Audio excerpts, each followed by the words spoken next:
এখন আপনি বিকাশের মাধ্যমে বাকিতে পণ্য কিনতে পারবেন। কি বিশ্বাস হচ্ছে না? চলুন আপনাদেরকে একটু প্রসেসটা দেখাই। শুরুতে আপনারা যে কাজটা করবেন সেটা হচ্ছে বিকাশের অ্যাপে চলে যাবেন। দেখেন অলরেডি কিন্তু আমি বিকাশের অ্যাপে রয়েছি।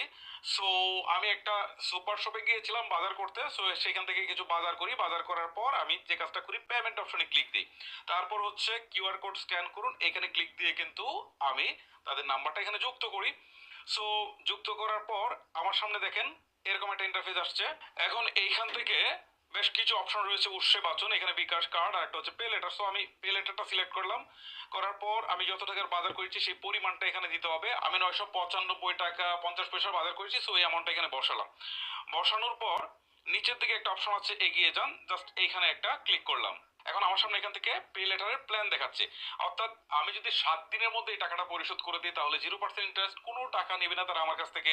আবার 6 মাসে পরিশোধ করতে গেলে 20% নিবে, এটা অনেক টাকা। আর নিচে দেখেন ব্যবহারযোগ্য পে লিমিট দেখাচ্ছে, মানে আমাকে 1000 টাকা তারা এখান থেকে আমাকে কি করছে, তারা হচ্ছে বাকি দিচ্ছে, মানে এটা হচ্ছে বিকাশেই দিচ্ছে বলতে পারেন, লোন দিচ্ছে আর কি। ওকে, অনেকের 2000 3000 5000, অনেকের অনেকটা থাকতে পারে, আবার অনেকের 10,000 20,000ও থাকতে পারে। ওকে, সো আমরা যে কাজটা করব এখান থেকে 0%টাকে সিলেক্ট করে দিব।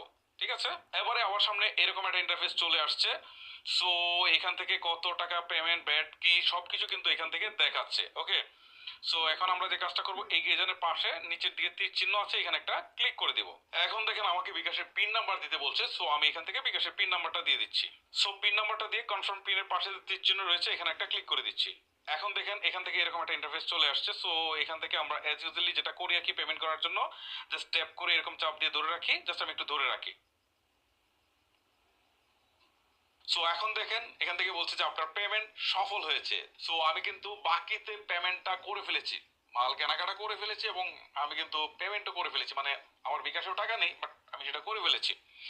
ওকে, সো এখন আমরা যে কাজটা করব পরবর্তীর পাশে যে তীর চিহ্ন রয়েছে এখানে একটা ক্লিক করে দিব। এখন দেখেন এখান থেকে দেখাচ্ছে পে লেটারের বিস্তারিত। সো আমরা এখানে একটা ক্লিক দিব। এখন দেখেন এখান থেকে আসলে দেখাচ্ছে যে টোটাল কত টাকা, কি অবস্থা সবকিছু কিন্তু এখান থেকে দেখাচ্ছে। আর এই ব্যাংকটা মূলত সিটি ব্যাংক দিচ্ছে বিকাশের মাধ্যমে। ওকে, আচ্ছা, তারপরে আমরা এখান থেকে নিচে একটা অপশন পাবো লোন পরিশোধ করুন। এইখানে ক্লিক দিলে আমরা ইনস্ট্যান্টও পরিশোধ করতে পারি, আমরা পরেও করতে পারি।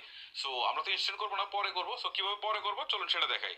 ধরেন আপনি 7 দিনের জন্য নিয়েছেন, আপনি হয়তো 2 দিনের মধ্যে টাকাটা ম্যানেজ করে ফেলেছেন, আপনার বিকাশে নিয়ে আসছেন, এখন আপনি পরিশোধ করবেন। তো কিভাবে করবেন দেখাচ্ছি। আপনার এই লোনটা পরিশোধ করার জন্য এইখানে দেখেন নিচের দিকে একটা অপশন আছে, সেটা হচ্ছে লোন নামে। দেখেন এই যে লোন, জাস্ট উপরের ইন্টারফেসের মধ্যে লোন, জাস্ট লোনে ক্লিক করবেন। ক্লিক করার পর এখান থেকে দেখেন দেখাচ্ছে যে একটা লোন আছে। ঠিক আছে, জাস্ট এটার পাশে লোন বিবরণী, এটার উপরে ক্লিক করবেন।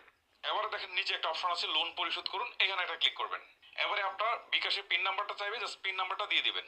এবারে যদি আপনার বিকাশে ব্যালেন্স থাকে তাহলে নিচের দিকে চাপ দিয়ে ধরে রাখবেন, কিছুক্ষণ চাপ দিয়ে ধরে রাখলে দেখবেন যে আপনার এটা পেমেন্ট হয়ে গেছে। সো দেখেন এখন একটা মেসেজ চলে আসছে যেখান থেকে বলছে যে আপনার লোন পরিশোধ হয়েছে। তার মানে আমি ফাইনালি সফলভাবে লোনটা পরিশোধ করে ফেললাম।